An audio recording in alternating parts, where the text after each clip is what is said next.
இது Saturday outing part 2. Time 7 தாண்டிடுச்சு. நாங்கள் ஆலடிப்பட்டியான்லேருந்து கிளம்பும்போது அதுக்கப்புறம் நாங்கள் போகிறதுக்கு ஆல்மோஸ்ட் 1 ஹவர் ஆகிடுச்சு. கரெக்டாக ஒரு 8:05க்கெலாம் நாங்கள் மெரினா ரீச் ஆகிட்டோம்.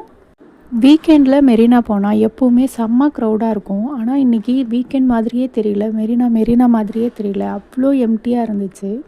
பெருசாக கூட்டம் எதுவும் இல்லை.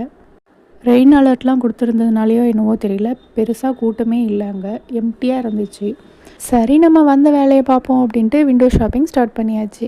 எனக்கு வேலை வெட்டி எதுவும் செய்யாமல் சும்மா இருந்தாலே வயிறு பசிக்கும். அதுவும் மெரினா ரொம்ப தூரம் கால் வலிக்க நடந்திருக்கோம், பசிக்காமல் இருக்குமா? அதனால தான் சாப்பிட போயாச்சு. எனக்கு ஏனோ அன்றைக்கி ஃபிஷ் சாப்பிடணும்னு தோணலை. அதனால் அவர் மட்டும் ஒரு ஃபிஷ் சொல்லிக்கிட்டாரு. நான் பிரெட் ஆம்லெட் சாப்பிட்டேன். அப்புறம் ஒரு பிளேட் காலிஃப்ளவர் பக்கோடா. அதுக்கப்புறமா 2 பேரும் ஐஸ்கிரீம் சாப்பிட்டோம். அப்புறம் எங்கள் வீட்டு குட்டிக்கு ஒரு டோரிமான் டாய் வாங்கிட்டு கிளம்பிட்டோம். ரொம்ப லேட்டாக தான் போகணுன்றதுனால இருட்டில் கடலை வீடியோ எடுக்க முடியல, சரியாக தெரியல. ஸோ மெரினாக்கு ஒரு பாய் சொல்லிவிட்டு அப்படியே வீட்டுக்கிட்ட போகும்போது இந்த ஒரு டீ ஷாப் ஓப்பனில் இருந்துச்சு. அதை பார்த்தோன்னே அப்படியே அங்கே ஒரு ஹால்ட்டை போட்டாச்சு டீ குடிச்சிட்டு போகலான்னு. அந்த மிட் நைட்டில் ஒரு கப் டீ, அப்படியே 2 பட்டர் பிஸ்கட், அதில் கிடைக்கிற ஒரு ஆனந்தம், அந்த எமோஷன்லாம் டீ லவர்ஸ்க்கு மட்டும்தான் தெரியும், சொன்னால் புரியாது.